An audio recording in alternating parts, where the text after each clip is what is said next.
അസ്സലാമു അലൈക്കും വറഹ്മത്തുള്ളാഹി വബറകാതുഹു. ബിസ്മില്ലാ അൽഹംദുലില്ലാ അല്ലാഹുമ്മ സ്വല്ലി അലാ മുഹമ്മദ്. റബ്ബിശ്റഹ് ലി സ്വദ്രി വയസ്സിർ ലി അംരി വഹ്ലുൽ ഉഖ്ദതം മിൻ ലിസാനി യഫ്ഖഹു ഖൗലി. അൽഹംദുലില്ലാ, നമ്മുടെ ഷിഫ ഖുർആൻ തഫ്സീർ ക്ലാസ്സിൻ്റെ 13-ാമത്തെ ദിവസത്തിലേക്കാണ് നമ്മൾ ഇന്ന് പ്രവേശിക്കുന്നത്. സൂറത്തുൽ മുൽക്കിലെ 13-ാമത്തെ വചനമാണ് നമ്മൾ മനസ്സിലാക്കുന്നത്. അള്ളാഹു കാര്യങ്ങൾ കൃത്യമായി മനസ്സിലാക്കാനും ഉൾക്കൊള്ളാനും ജീവിതത്തിൽ പകർത്താനും നമുക്ക് തൗഫീക്ക് നൽകി അനുഗ്രഹിക്കുമാറാകട്ടെ. വ അസിറു ഖൗലക്കും അവിജ്ഹറൂ ബി ഇന്നഹു അലീമുൻ ബിദാത്തി സുദൂർ. ഇതാണ് മുൽക്കിലെ 13-ാമത്തെ വചനം. വ അസിറു, അസറ എന്ന് പറഞ്ഞാൽ രഹസ്യമാക്കി എന്നാണ്.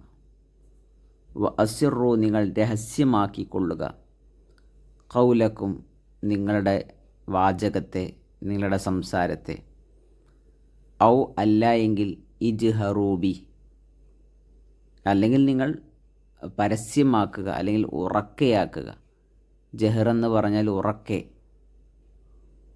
അപ്പോൾ നിങ്ങൾ സംസാരിക്കുന്നത് അല്ലെങ്കിൽ പ്രാർത്ഥിക്കുന്നത് അത് പതുക്കെയാകട്ടെ ഉറക്കെയാകട്ടെ, എങ്ങനെയാണെങ്കിലും ഇന്നഹു, തീർച്ചയായും, അല്ലാഹു അലീമുൻ, അവൻ അലീമുൻ, സൂക്ഷ്മമായി അറിയുന്നവനാണ്. ബി ദാത്തി സുദൂർ, ഹൃദയങ്ങളിലുള്ളത്, നെഞ്ചിലുള്ള കാര്യങ്ങൾ.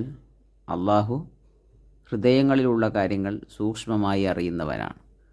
മഹാനായ ഇമാം സഅദി റഹ്മത്തുള്ളാഹി അലൈഹി ഈ ആയത്ത് വിശദീകരിക്കുമ്പോൾ പറഞ്ഞു, ഹാദാ ഇഖ്ബാറു മിനല്ലാഹി ബിസഅതി ഇൽമിഹി വശുമൂലി ലുത്ഫിഹി ഫഖാൽ വ അസിറു ഖൗലക്കും അവിജ്ഹറൂ ബിഹി. അള്ളാഹു സുബ്ഹാനഹു വ തആലയുടെ വിശാലമായ അറിവിൻ്റെ ആഴത്തെക്കുറിച്ചാണ് ശരിക്കും ഇവിടെ റബ്ബ് അറിയുന്നത്. റബ്ബ് എല്ലാം അറിയും. കുല്ലുഹാ സവാഉൻ ലദൈ, ഉറക്കനം പറഞ്ഞാലും മെല്ലെ പറഞ്ഞാലും അള്ളാൻ്റെ അടുക്കൽ സമമാണ്. ലാ യഖ്ഫ അലൈഹി മിൻഹാ ഖാഫിയ, അവനെ തൊട്ട് ഒന്നും മറച്ചു വെക്കാൻ ആർക്കും സാധിക്കുകയില്ല. കാരണം ഇന്നഹു അലീമുൻ ബിദാത്തി സുദൂർ, അവൻ ഹൃദയങ്ങളിലുള്ളത്, നെഞ്ചകത്തുള്ളത് കാര്യങ്ങളെല്ലാം സൂക്ഷ്മമായി അറിയുന്നവനാണ്. ഐ ബിമാ ഫീഹ മിനൻ നിയ്യാത്ത്, നമ്മുടെ നിയ്യത്തുകൾ, ഓരോ കാര്യങ്ങൾ ചെയ്യുമ്പോൾ നമ്മുടെ മനസ്സിലുള്ള നിയ്യത്ത് എന്താണ്, ഉദ്ദേശം എന്താണ്, വൽ ഇറാദാത്ത്, ഉദ്ദേശങ്ങൾ എന്തൊക്കെയാണ്, ഇതെല്ലാം റഹ്മാനായ റബ്ബ് അറിഞ്ഞുകൊണ്ടിരിക്കുന്നു. അതുകൊണ്ട് നമ്മുടെ നിയ്യത്ത് വരെ മാറുന്ന സാഹചര്യം ഉണ്ടാകാൻ പാടില്ല. ഫകൈഫ ബിൽ അഖ്വാലി വൽ അഫ്ആലി ലത്തി തുസ്മഉ വ തുറ, നമ്മുടെ ഹൃദയങ്ങളിലുള്ള നെഞ്ചകത്തുള്ള ഉദ്ദേശങ്ങൾ വരെ റഹ്മാനായ റബ്ബ് അറിയുന്നുവെങ്കിൽ നമ്മൾ പറയുന്ന വാക്കുകളും നമ്മൾ ചെയ്യുന്ന പ്രവർത്തികളും, ആ വാക്കുകൾ ആളുകൾ കേൾക്കുന്നു, ആ പ്രവർത്തികൾ ആളുകൾ കാണുന്നു, അപ്പോൾ അത് റഹ്മാനായ റബ്ബ് അറിയാതിരിക്കുകയില്ലല്ലോ. അപ്പോൾ നെഞ്ചകത്തുള്ള നമ്മൾ വിചാരിക്കുന്ന ചിന്തകളും നീയത്തുകളും ഉദ്ദേശങ്ങളുമെല്ലാം റഹ്മാനായ റബ്ബ് അറിഞ്ഞുകൊണ്ടിരിക്കുകയാണ് എന്ന ഒരു തിരിച്ചറിവാണ് ഈ ആയത്ത് റഹ്മാനായ റബ്ബ് ആയത്തിലൂടെ നമ്മളെ പഠിപ്പിക്കുന്നത്.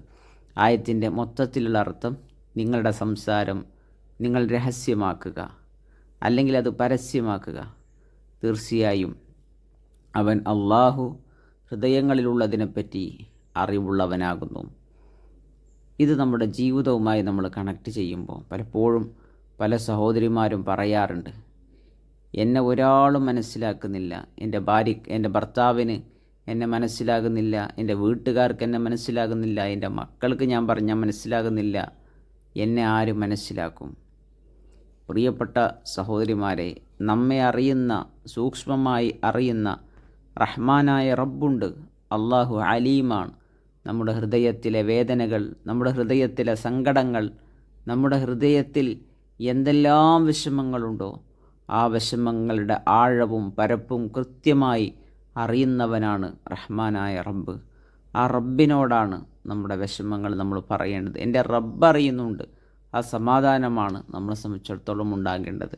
നമ്മളിതിൻ്റെ ഒരു ആക്ഷൻ സ്റ്റെപ്പായി എടുക്കേണ്ടത്, ഇന്ന് രാത്രി നമ്മൾ തനിച്ചിരിക്കുമ്പോൾ ആരോടും പറയാത്ത നമ്മുടെ വിഷമം അള്ളാഹുവിനോട് പറയാം. അള്ളാഹുവിനോട് പറയാം. അള്ളാഹു സുബ്ഹാനഹു വ തആല അത് അറിയുന്നുണ്ട്. റബ്ബ് സുബ്ഹാനഹു വ തആലയോട് പറയാം. അവനെല്ലാം അറിയും. അവനാണ് പരിഹാരമുണ്ടാക്കി തരുന്നവൻ. അവന് മാത്രമാണ് എൻ്റെ പ്രശ്നങ്ങൾക്ക് പരിഹാരമുണ്ടാക്കി തരാൻ സാധിക്കുകയുള്ളൂ എന്ന ഒരു മനസ്സ് നമ്മളെ സംബന്ധിച്ചിടത്തോളം ഉണ്ടാകണം. അള്ളാഹു എല്ലാം അറിയുന്നവനായതുകൊണ്ട് തന്നെ തിന്മകളിൽ നിന്ന് മാറി നിൽക്കാനും നന്മകൾ ചെയ്യാനും ആരും ബോധ്യപ്പെടുത്താനുള്ള നന്മയല്ല, മറിച്ച് എൻ്റെ റബ്ബ് അറിയുന്നുണ്ട്. ആരും അറിയാതെ ഞാനിത് ചെയ്യുമ്പോൾ എൻ്റെ റബ്ബ് അറിയുന്നുണ്ട്. അവൻ്റെ തൃപ്തിയാണ്, അവൻ്റെ ഇഷ്ടമാണ്, അവൻ്റെ സ്നേഹമാണ് എൻ്റെ ജീവിതത്തിൽ ഞാൻ ആഗ്രഹിക്കുന്നത് എന്ന വളരെ പോസിറ്റീവായ സംഗതിയാകണം നമ്മുടെ മനസ്സിലുണ്ടാകേണ്ടത്. അള്ളാഹു സുബ്ഹാനഹു വ തആല റബ്ബ് അറിയുന്നുണ്ടെന്ന ബോധത്തോടെ ഈ ഭൂമി ലോകത്ത് ജീവിക്കാനുള്ള തൗഫീക്ക് നമുക്കൊക്കെ നൽകി അനുഗ്രഹിക്കുമാറാകട്ടെ. അസ്സലാമു അലൈക്കും വറഹ്മത്തുള്ളാഹി വബറകാതുഹു.